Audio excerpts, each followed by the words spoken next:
کیا سابق وزیر داخلہ شیخ رشید کا ٹویٹر اکاؤنٹ بند ہو گیا ہے؟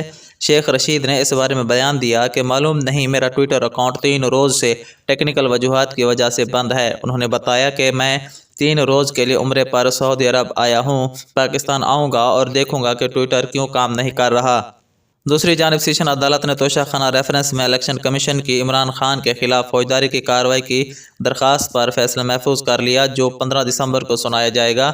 سیشن عدالت نے عمران خان کے خلاف الیکشن کمیشن کی شکایت پر توشہ خانہ کیس کی سماعت کی۔ کیس کی سماعت ایڈیشنل سیشن جج ظفر اقبال نے کی۔ الیکشن کمیشن کے وکیل سعد حسن عدالت میں پیش ہوئے اور عدالت کو بتایا کہ عمران خان نے کہا کہ توشہ خانہ کی رقم سے سڑک بنوائی۔ وزیر اعظم کو کوئی تحفہ ملے تو توشہ خانہ میں جمع کروانا ہوتا ہے۔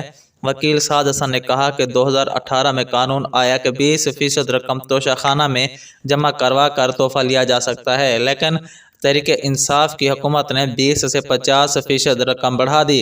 الیکشن کمیشن کے وکیل کا کہنا تھا کہ گھڑی کی قیمت 8.5 کروڑ لگائی گئی اور عمران خان بتانے میں ناکام رہے کہ گھڑی کتنے میں بیچی۔ سعد حسن نے کہا کہ کیس گھڑی کے بارے میں نہیں ہے، کیس عمران خان کی جانب سے جمع کروائے گئے اثاثات کے حوالے سے ہے۔ عمران خان اور ان کی اہلیہ نے توشہ خانہ سے 58 تحائف لیے۔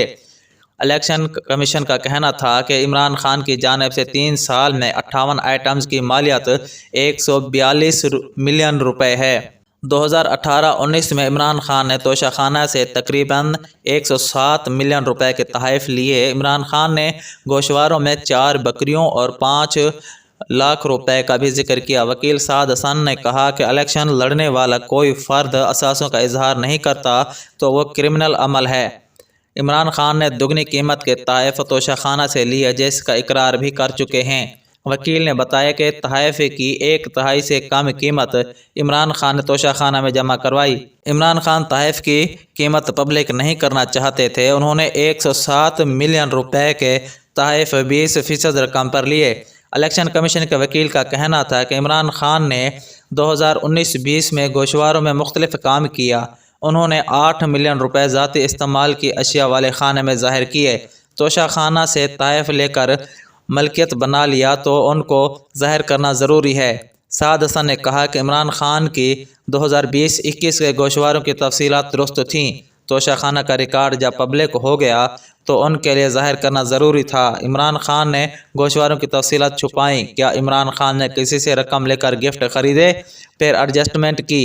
جو طریقہ کار استعمال کیا گیا وہ منی لانڈرنگ والا ہے، مگر وہ اس میں لگتا نہیں۔ وکیل نے سوال کیا تو توشہ خانہ تحائف کی رقم کیا کسی اور نے ادا کی یا کیش میں کی گئی؟ 11 ملین کا جو ٹیکس بنتا تھا اس کو چھپایا گیا، مگر معاملہ انکم ٹیکس اتھارٹیز کا ہے۔ 2021 کے گوشوارے درست، مگر 2019 اور 20 کے گوشوارے متنازع ہیں۔ 2021 میں کچھ رقم کو ظاہر کی جو پچھلے 2 سال میں ظاہر نہیں تھی۔ ڈسٹرکٹ اینڈ سیشن عدالت نے توشہ خانہ ریفرنس میں الیکشن کمیشن کی عمران خان کے خلاف درخواست پر فیصلہ محفوظ کر لیا۔ فیصلہ 15 دسمبر کو 2 بجے سنایا جائے گا۔